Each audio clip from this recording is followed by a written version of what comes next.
दोस्तों नमस्कार। पैसे की बात में आप सभी लोगों का स्वागत है। आज की इस वीडियो में हम लोग बात करेंगे क्या सोने का प्राइस घटेगा या फिर लगातार बढ़ते रहेगा। दोस्तों कई सारे कारण हैं जिसके कारण सोने का प्राइस लगातार बढ़ते जा रहा है।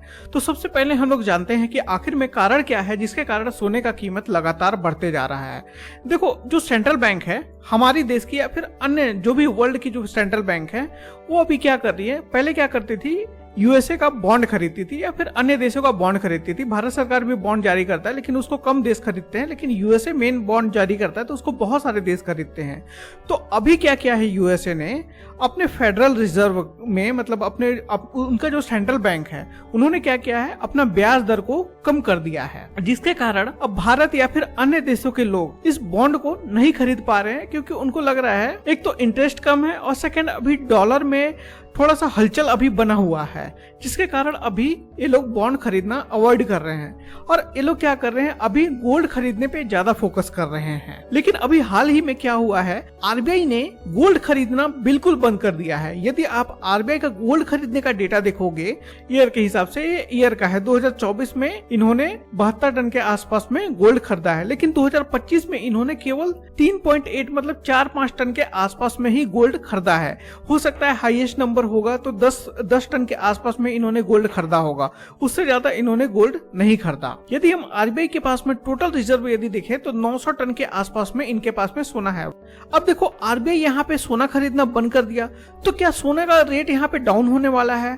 तो देखो इससे पहले आपको एक झोल समझना होगा, वो ये है कि देखो भारत के पास में टोटल 900 टन के आसपास में सोना है और वहीं पे यूएसए के पास में कितना है 8,133 टन के आसपास में सोना है। वैसे यदि आप हाउस होल्ड का कैलकुलेट कर लोगे तो वर्ल्ड में सबसे ज्यादा सोना भारत में ही निकलेगा, लेकिन फिर भी इनके रिजर्व में 8,000 टन के आसपास में सोना है। अब मैकडोनाल्ड ट्रंप ने क्या किया है, पूरे वर्ल्ड से पंगा लेके रखा है और इसमें इन्होंने क्या किया है, डॉलर को एकदम अस्थिर कर दिया है। मतलब डॉलर के ऊपर लोगों का अब विश्वास बिल्कुल भी नहीं रहा और साथ में इन्होंने क्या किया है, जो इनके सेंट्रल बैंक है उसका जो इंटरेस्ट रेट है मतलब फेडरल रिजर्व का इंटरेस्ट रेट कम कर दिया है। मतलब लोग अब बॉन्ड भी नहीं खरीद रहे हैं। तो इन्होंने क्या किया, इन्होंने गोल्ड के प्राइस को इंक्रीज कर दिया ताकि ये अपना गोल्ड हाई प्राइस पे सेल आउट कर सके और सेल आउट करने के बाद में ये यूएसए का डेप्थ को क्लियर कर सके, मतलब कुछ का चलो क्लियर कर सके। और इनके पास में कौन सा डेप्थ है, जो इन्होंने बॉन्ड इशू किया है, बॉन्ड इशू करके इन्होंने मतलब पैसा लिया हुआ है अन्य देशों से, तो वो इनके ऊपर डेप्थ है, तो उसको ये लोग हाई प्राइस में गोल्ड बेच के क्लियर कर सकते हैं। यदि आप गोल्ड रिजर्व देखोगे तो आप देख सकते हो यहाँ पे यूएसए के पास में सबसे ज्यादा है 8,133 टन के आसपास में। इसके बाद में फिर है जर्मनी के पास में 3,350 टन के आसपास में। मतलब ये लगभग जर्मनी के डबल से भी ज्यादा इनके पास में गोल्ड है। तो हो सकता है 1,000 टन वगैरह बेच भी सकते हैं अभी जैसे गोल्ड का प्राइस ज्यादा बढ़ा हुआ है तब। इसके बाद में फिर है इटली का 2,2500 टन के आसपास में। देन इसके बाद फ्रांस का भी वही लगभग 2,437 टन के आसपास में इनके पास में रिजर्व है।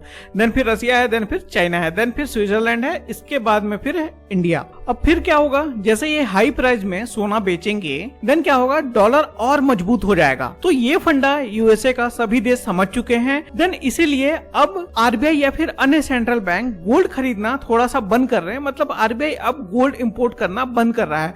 वैसे भी हम लोग जितने भी मतलब गोल्ड है मैक्सिमम हम लोग इंपोर्ट ही करते हैं, मतलब भारत में उतना ज्यादा भी गोल्ड नहीं है। तो यदि हम बात करें कि गोल्ड आखिर में कम कब होगा, तो देखो सारा किया धरा इसी का है। तो यदि जब ये चाहे अपना ये सब इंपोर्ट एक्सपोर्ट वाला जो टैरिफ वार है जो ये सब खत्म हो जाए, इसके बाद में फिर हो सकता है कि गोल्ड थोड़ा सा स्थिर हो जाए या फिर लोग यहाँ पे गोल्ड को खरीदना मतलब जो सेंट्रल बैंक है गोल्ड खरीदना बंद कर दें और फिर वापस से बॉन्ड पे शिफ्ट हो जाए। देन इसके बाद में फिर हो सकता है कि गोल्ड का प्राइस डाउन हो। यदि मैं सीधे शब्दों में बात करूं तो 2025 में गोल्ड का प्राइस लगातार बढ़ता ही रहेगा, क्योंकि अभी कई सारे सेंट्रल बैंक जो छोटे छोटे देश हैं वो भी अभी गोल्ड खरीदने पे लगे हुए हैं, तो वो लोग अभी गोल्ड खरीद ही रहे हैं। और इसके अतिरिक्त अभी भारत में भी जैसे प्राइस बढ़ने के कारण ज्वेलरी में भी अभी थोड़ा सा मतलब डिप आया है। ज्वेलरी का भी सेल अभी उतना ज्यादा नहीं हो रहा है। तो मे भी हो सकता है कि 2026 तक 2027 तक तो एकदम पॉसिबल है कि गोल्ड का प्राइस एकदम नीचे आ जाए, लेकिन 2026 के मिड में या फिर शुरू में गोल्ड का प्राइस आपको धीरे धीरे कम होता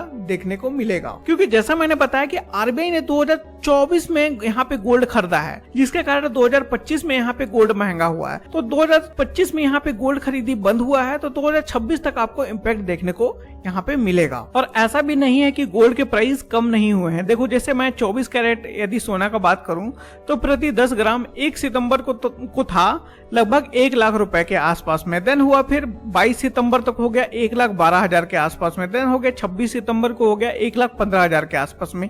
ये लगातार अभी बढ़ा। देन फिर 9 अक्टूबर को हो गया 1,23,000 के आसपास में। देन फिर इसके बाद में फिर 10 अक्टूबर को थोड़ा सा कम हुआ, यहाँ पे लगभग 2,000 के आसपास में कम हुआ, 1,20,000 के आसपास में। देन फिर 13 अक्टूबर को यहाँ पे फिर से बढ़ गया। तो अभी 2025 में बिल्कुल अभी सोना बढ़ते रहेगा और 2026 के शुरू में या फिर 2026 के एंड में और 2027 तक तो बिल्कुल सोना डाउन हो जाएगा। हाँ, ऐसा पहले जैसा नहीं हो जाएगा कि 60,000 रुपए प्रति 10 ग्राम का, इस टाइप से नहीं होगा, लेकिन फिर भी लगभग 1 लाख के आसपास में बना रहेगा। लेकिन 60,000 से ऊपर ही रहेगा, लगभग 80,000 के आसपास में हो सकता है या फिर 1 लाख के आसपास में हो सकता है। ये मैं 24 कैरेट का मैं सोना का बता रहा हूँ, और बाकी 18 कैरेट वगैरह का तो कम ही हो जाएगा। तो दोस्तों इस वीडियो में बस इतना ही। आई होप आपको थोड़ा बहुत कुछ इन्फॉर्मेशन मिला होगा। यदि आपको ये वीडियो पसंद आएगा तो वीडियो को लाइक कर दीजिएगा और साथ में इस वीडियो को अपने फ्रेंड एंड फैमिली के साथ में शेयर कर दीजिएगा और साथ में चैनल को सब्सक्राइब कर लीजिएगा और सब्सक्राइब करने के बाद में बेल आइकन को दबा दीजिएगा ताकि जब भी कोई नई वीडियो अपलोड हो उसकी नोटिफिकेशन आपको मिल पाए।